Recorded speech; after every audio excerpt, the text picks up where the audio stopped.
Introduction. Father, this park is so beautiful. It has so many swings and rounds to enjoy.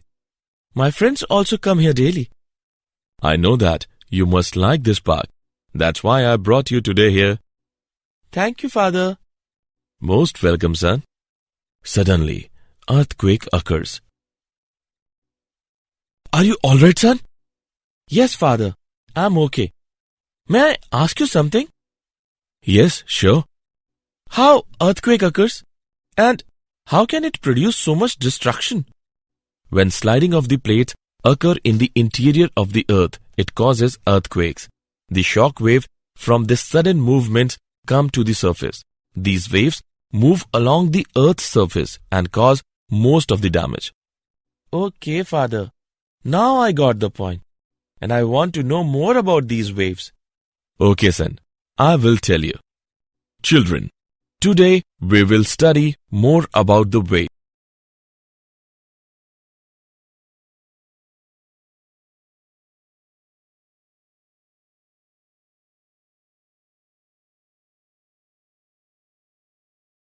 Objectives. At the end of this lesson, you will be able to define wave motion, differentiate transverse and longitudinal waves, evaluate displacement relation in a progressive motion, calculate speed of a traveling wave, understand superposition of waves, know about reflection of waves, define stationary waves, understand beats, analyze Doppler effect.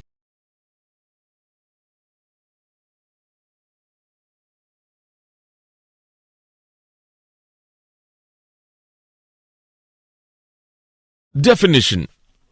By means of waves, transferring of energy is possible without bulk motion of matter. Wave motion may be defined as a form of disturbance which is due to the repeated periodic vibrations of the particles of the medium about their mean positions, and the motion is handed over from one particle to the other without any net transport of the medium. A stone is dropped in the water. A boy talking with someone. Earthquake are some examples of wave motion. In this chapter, we shall study about mechanical wave motion. Mechanical waves can be produced and propagated only in those material media which possesses elasticity and inertia. These waves are also called elastic waves.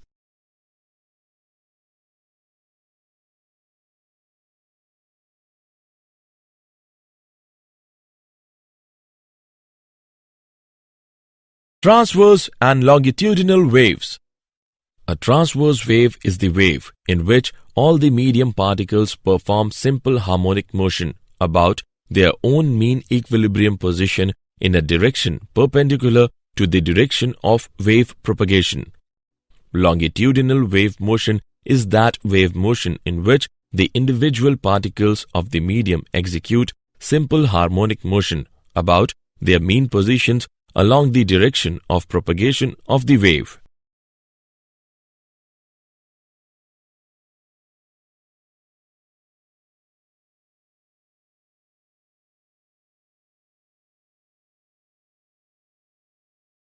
Transverse and longitudinal waves. Let's make difference between transverse waves and longitudinal waves. Number 1. In transverse waves, the particle of the medium vibrate at the right angles to the direction of propagation of the wave, whereas in longitudinal waves, the particles of the medium vibrate along the direction of propagation of the wave. Number 2. The transverse waves travel in the form of alternate crests and troughs. One crest and one trough constitute one wave, whereas the longitudinal wave travel in the form of alternate compressions. One compression and one rarefaction constitute one wave. Number 3. Transverse wave can be formed in solids and on the surface of liquids only, whereas longitudinal waves can be formed in any medium. Number 4. When transverse waves propagate, there are no pressure changes in the medium, but when longitudinal waves propagate, there are pressure changes in the medium. Number 5. Transverse waves can be directly represented by a sine curve, whereas longitudinal waves can be only indirectly represented by a sine curve. Number 6. Transverse waves can be polarized, whereas longitudinal waves cannot be polarized.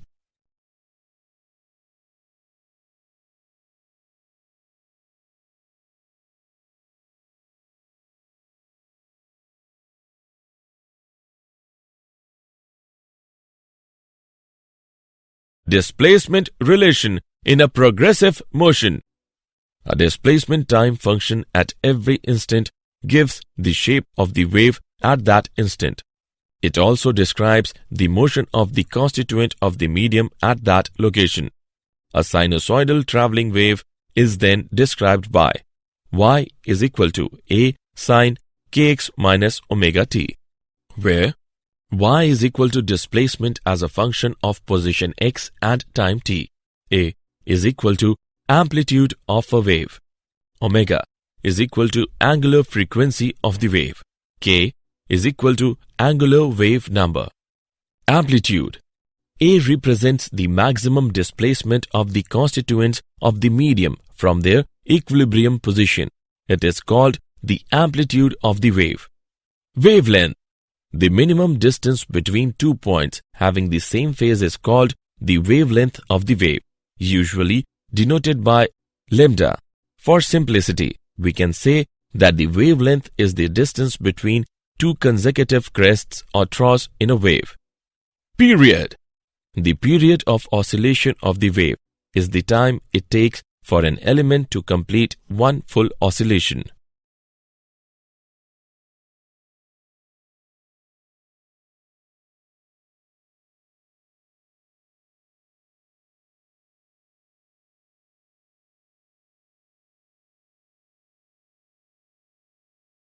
Speed of a traveling wave. A general relation for all progressive waves is given by v is equal to lambda upon t. In the time required for one full oscillation by any constituent of the medium, the wave pattern travels a distance equal to the wavelength of the wave. Speed of a transverse wave on stretched string. Suppose a string is stretched between two rigid supports. If the string is slightly disturbed by plucking, it is observed that a hump travels with a definite velocity along the length of the string. The velocity with which the hump travels depends on the tension and mass per unit length of the string. The velocity with which a disturbance travels on a stretched string is given by C is equal to under root T upon mu, where T is equal to tension in the string. Mu is equal to mass per unit length. Now, a string fixed at one end is stretched by hanging a weight from its other end. The tension in a string is related to the elastic property and inertia of the string. On stretching, the velocity is given by C is equal to under root T upon pi r square rho. Here, R is equal to radius of the string. Rho is equal to density of the material. Speed of a longitudinal wave. The velocity of propagation of a longitudinal wave depends on the elasticity and density of the medium. Wave velocity is equal to under root elastic modulus upon density.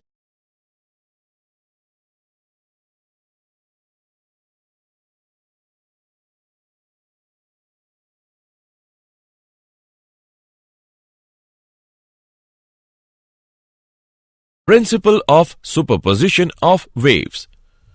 Principle of superposition of waves states that the displacement due to a number of waves acting simultaneously at a point in a medium is the vector sum of the displacement vectors due to each one of them acting separately.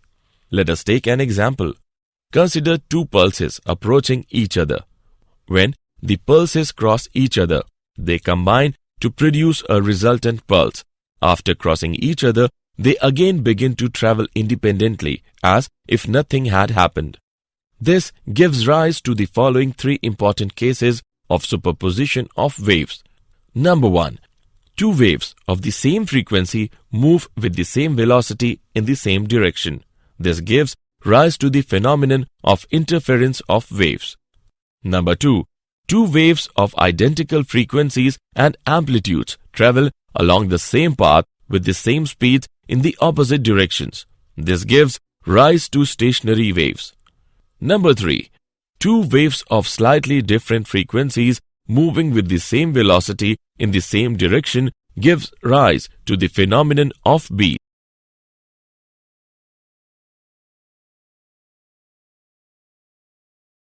Reflection of waves. When the wave strikes a rigid boundary, it completely gets reflected.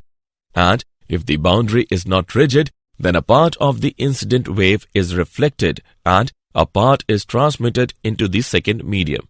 Let us take an example. A pulse traveling along a stretched string and being reflected by the boundary. The reflected wave has the same shape as the incident pulse, but it suffers a phase change of 180 degree on reflection. This is because the boundary is rigid and the disturbance must have zero displacement at all times at the boundary. When there is no boundary, then the reflected wave has the same shape and phase as the incident pulse.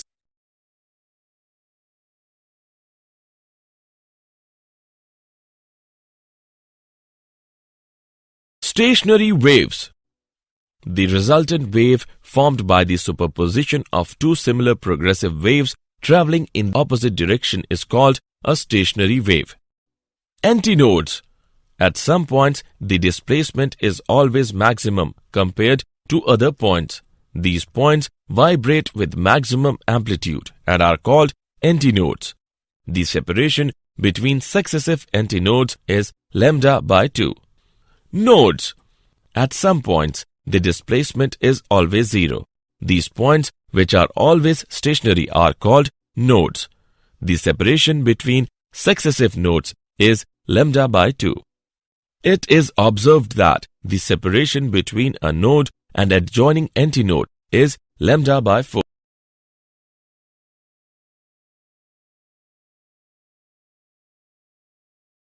Beats. When two sounding bodies of nearly the same frequency and same amplitude are sounded together, the resultant sound comprises of alternate maxima and minima. The phenomena of alternate waxing and waning of sound at regular intervals is called beats. Let's see an example. There are two harmonic waves, one of frequency 12 Hz and the other of frequency 10 Hz. When they superimpose on each other, they give rise to beats of frequency 2 Hz. The number of beats heard per second is called beat frequency. Beats are heard only when the difference in frequencies of two sounding bodies is not more than 10. This is due to persistence of hearing. The time from each loud sound to the next loud sound is called one beat period.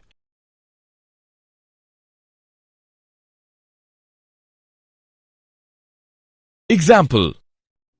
Let's take an example of beat. A tuning fork and an air column at 51 degrees Celsius produce 4 beats in 1 second when sounded together. The same tuning fork produces 1 beat per second when the temperature of the air column is reduced to 16 degrees Celsius.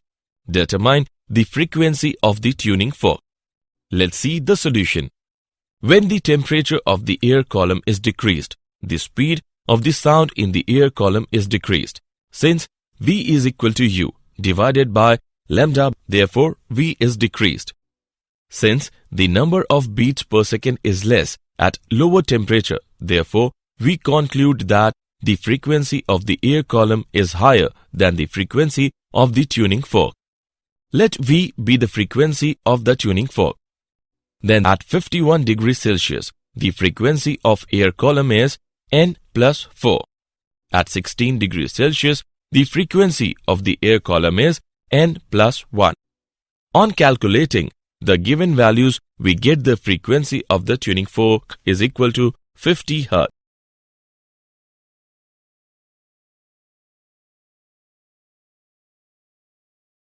Doppler's effect. The apparent change in the frequency of sound when the source of sound, the observer, and the medium are in relative motion is called Doppler's effect. Let us now discuss the apparent frequency of sound in different cases. Case 1. Source in motion, observer at rest, medium at rest. Suppose the source and the observer are separated by distance v, where v is the velocity of sound. Let nu be the frequency of sound emitted by the source. Now, the source starts moving towards the observer with velocity vs. It gives nu dash is equal to v upon lambda dash. On calculating, we get nu dash is equal to v upon v minus vs multiplied by nu.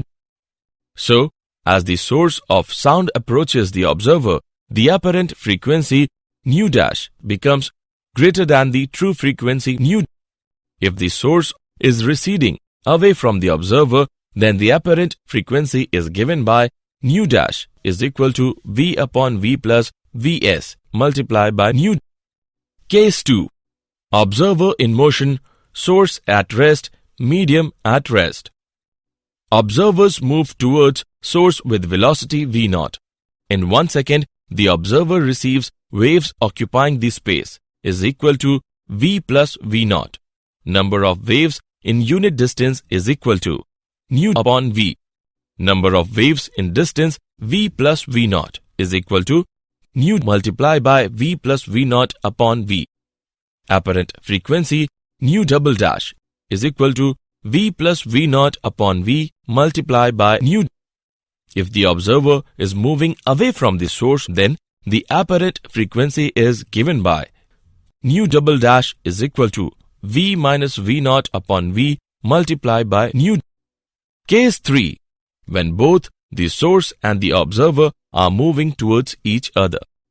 When both the source and the observer move towards each other, then apparent frequency is given by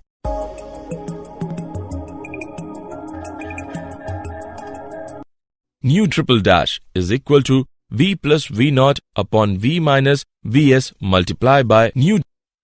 If both the source and observer move in the direction of sound, then nu triple dash is equal to v minus v0 upon v minus vs multiplied by nu.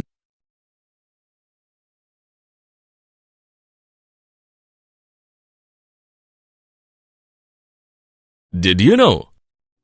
A mechanical wave is the disturbance produced in a material medium that transmits energy and momentum by traveling in the medium with a definite speed without any change in its own nature.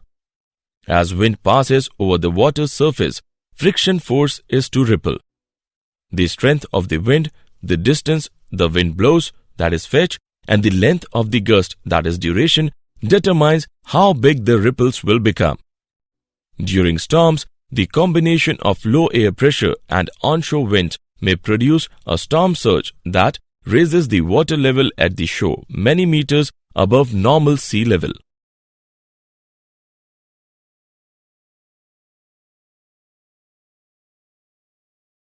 Summary.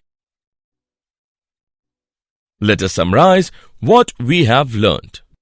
Wave motion may be defined as a form of disturbance which is due to the repeated periodic vibrations of the particles of the medium about their mean positions. In transverse wave, all the medium particles perform simple harmonic motion about their own mean equilibrium position in a direction perpendicular to the direction of wave propagation. In longitudinal wave, the individual particles of the medium execute simple harmonic motion about their mean positions along the direction of propagation of the wave. The minimum distance between 2 points having the same phase is called the wavelength of the wave.